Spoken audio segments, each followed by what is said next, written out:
Hi everyone, we've got a nice functions question here, so let's have a look at this one. The function f, it says, is defined by f of x is equal to 8x add 5 over 2x add 3, where x is greater than minus 3 over 2. Find the inverse of 3 over 2. So the first thing we've got to do here is to find the inverse of f of x. So our function f of x is equal to 8x add 5 over 2x add 3. Now, there's different approaches for finding the inverse. What I like to do is start off by writing it as y. There's two different approaches, as I say. I'm in the camp where I like to swap over the x and y at the start. Okay, so I'm going to write down here swap x and y. So that means everywhere that there is a y, I'm going to write an x, and everywhere that there's an x, I'm going to write a y. Okay, and then when you've done that, you then rearrange it to make y the subject. Okay, so that's the approach that I favour. The other approach is just to leave it as it is, rearrange it and swap it over at the end. So it really doesn't make any difference. But I swap over the x and y, so I'm going to times both sides by 2y add 3, which is going to give me x open bracket 2y add 3 is equal to 8y add 5. Then I'm going to expand my bracket now. So that's going to go to 2xy plus 3x is equal to 8y plus 5. Now, what we need to do at this stage is we need to get everything that has a y on one side of the equation and everything that has an x on the other side of the equation. So I'm going to take this one over to the left and take that one over to the right. That's going to give me 2xy minus 8y is equal to 5 minus 3x. And then my next step, and this is an important step, I'm now going to factorize out the y. So y, open bracket, 2x minus 8 is equal to 5 minus 3x. And then finally, I'm now going to divide by the bracket 2x minus 8. So that gives me 5 minus 3x, all divided by 2x minus 8, like that. Okay, and that is going to be my inverse there. 5 minus 3x all divided by 2x minus 8. So that is our first bit done there for a couple of marks. We've found the inverse there.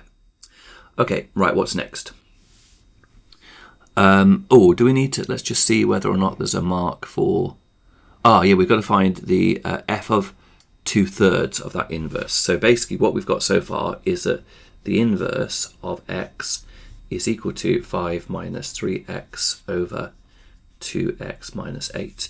Now, we're now going to find the inverse of this. So we're going to find f of 3 over 2. So 3 over 2 is now about to go into this equation that we've got here. Okay, so that's going to give us 5 minus 3 times by 3 over 2 over 2 times by 3 over 2 minus 8, like so. All right, and when we work that out in our calculator, that turns out to be minus 1 over 10. So that's our answer, minus 1 over 10 for part A.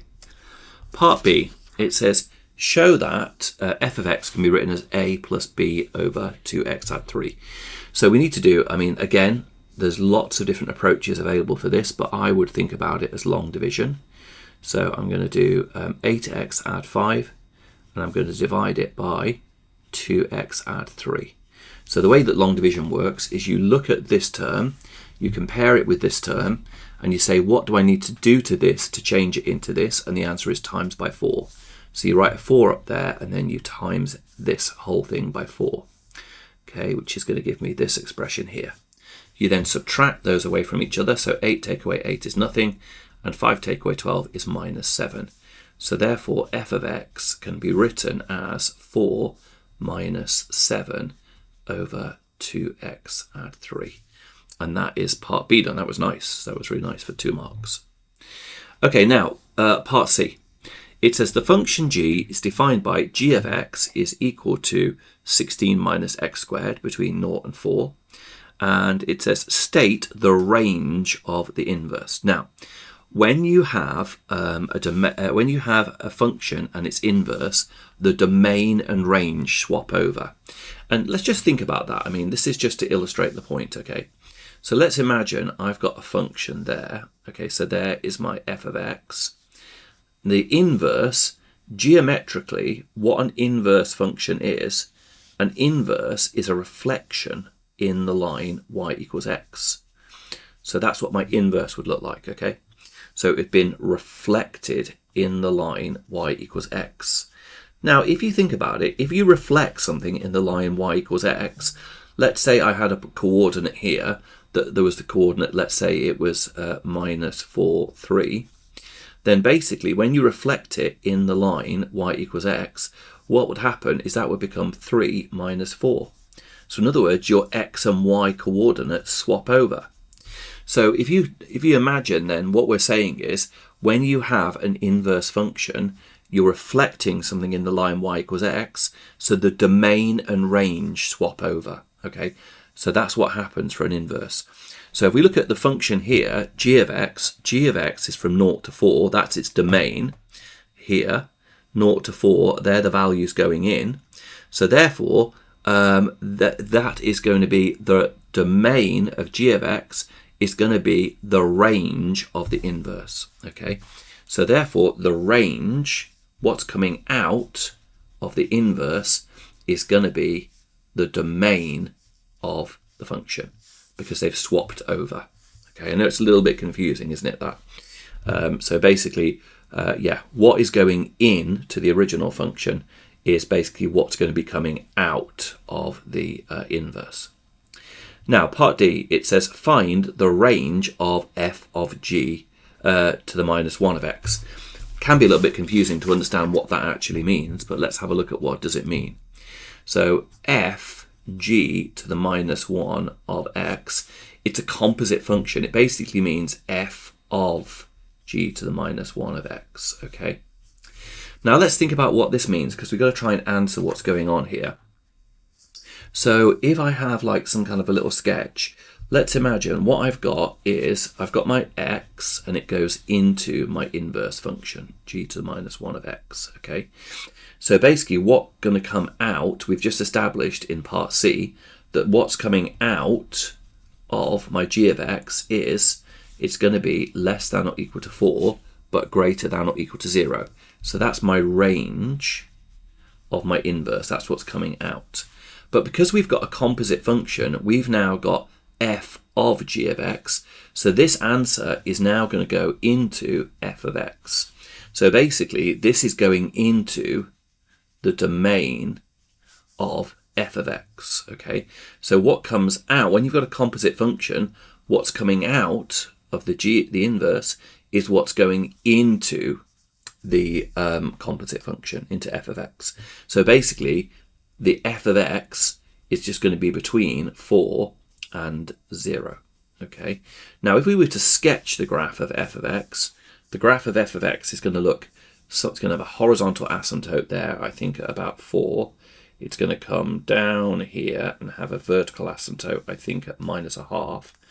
And it's going to look something like that. That's a rough sketch of what f of x would look like. And you can see if we're going between 0 and 4, we've got a continuous curve there like that. So we don't need to worry about any asymptotes. So all we've got to do now is just work out what is the f of x function in between 0 and 4. So that's basically what we've got to do now. Just work that out between 0 and 4. Okay, fine. So we've got 0 and 4 is what's going in. And let's see what's going to happen. Let's do it at both ends. So if we're going to do, let's work out f of 0 first. So f of 0 is going to be 8 times 0 plus 5 over 2 times 0 add 3, which is going to be 5 over 3. And then f of 4 is going to be 8 times 4 plus 5 over 2 times 4 add 3, which is going to give us 37 over 11. Okay, so therefore that is going to be our range of that function. So therefore the range of f of g to the minus 1 of x is going to be less than or equal to 37 over 11, but it's going to be greater than or equal to 5 over 3. And that on the graph here is like that value there is the 37 over 11, and then this value here is the 5/3. So that's our answer to that one. But again, just to recap, basically what's happened is when we've got f of g of the inverse, then basically you've got a composite function where you've got f of the inverse. So basically what comes out of the inverse function is what's going into the f of x when you have a composite function like that. And we established in part C that what's coming out of that inverse is this. So those are the values that are going into f of x. So we just need to work out what those are, and then that's going to be our range of that composite function. I hope that you found that video helpful. If you're finding these videos useful, if you could remember to like and subscribe to the channel, that's going to help me to keep growing the channel and keep on making more videos. Thanks ever so much for watching, and I'll see you in the next video.